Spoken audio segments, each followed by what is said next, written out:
My expert in the studio tonight is slightly different. Frank Furness is a motivational speaker, internationally renowned, originally from South Africa, now based in London, but speaks in 41 countries across the world on a yearly basis. Frank, welcome back to South Africa. Tell us a bit about motivational speaking. It seems as though it's an industry that's booming worldwide.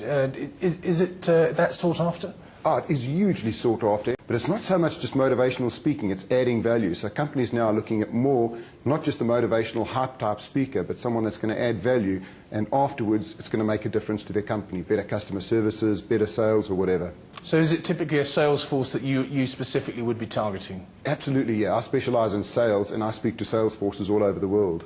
And are there any companies, I mean, of the top, say, 200-300 in the world that wouldn't employ somebody like yourself, anyone that lags behind? Or is it now standard that the Frank Furnesses of the world are employed by the Forbes 500 or whatever it is?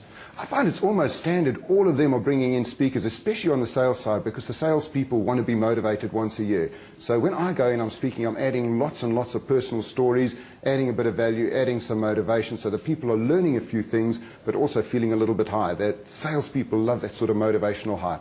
And you don't just go in and do a one-off and then move on to the next company, take your money and run. Do you sort of give a backup service, if you like, and come back the next year or within 6 months or whatever it is? Absolutely. What I've found is there's no quick fix. A lot of people say, can you come in and do a quick fix, 45-minute talk for us? There's no such thing. So I say to them, the only way it's going to work is if I come in and I start working with your people, working with them from the top through your sales directors, your sales managers, and then your salespeople. So it starts with the motivational talk, but then as we get down to the serious stuff, we really look at what they're doing and how we can help them. Do you still find that companies are a bit stuck in the Stone Age, if you like? They're not, they don't embrace this kind of culture, this rah-rah, you know, get everyone together sort of approach to selling and to running a business? Are there still people like that?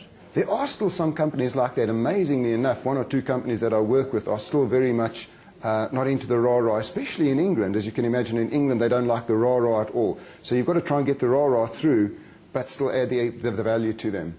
And how did you manage to break out of South Africa? I mean, just looking at America, if you go through the internet and look at motivational speakers, there are dozens and dozens of them. How did you specifically manage to break into a tough international market?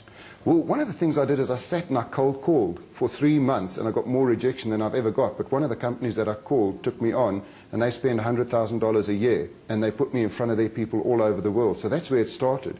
Every country that I go to, I take an extra day for marketing. I meet 4 new potential clients. I go and I sell my services. I develop strategic alliances all over the world as well. Dottie Walters, who's the top bureau in the world, in America, I've become very friendly with her. I've got my own article in a magazine. I went to the FT Times. I've got my own full page in International Financial Advisor that goes out to about 50 countries. So I build a big exposure wherever I can. And how did you first realize that you had a talent for motivational speaking? Well, I was in financial services sales, and I did pretty well in England, and a lot of companies asked me to come and speak at their conventions. And after a while, something clicked, and I said, I can make some money out of this. And I really love it. I love traveling around the world. I love meeting people. I love mixing with salespeople. On the trip to South Africa now, I've just worked with people like Dial-A-Bed. I've worked with Investex, Seekers Travel, and I just love it, getting together with top salespeople, speaking to them, socializing with them. It's just wonderful. Okay, well, that's the theory. I can tell you when I first started in the industry, I was also a salesman. The way they motivated me back in 1985 was a chap with a cricket bat walking around rows and rows of people, and we used to have to stand up. They wouldn't let us sit down until we made a sale. In our next interview, we'll talk specifically about your keynote address, Walking with Tigers. That'll be tomorrow. Thanks very much for coming in this evening. Thank you so much, Lindsay.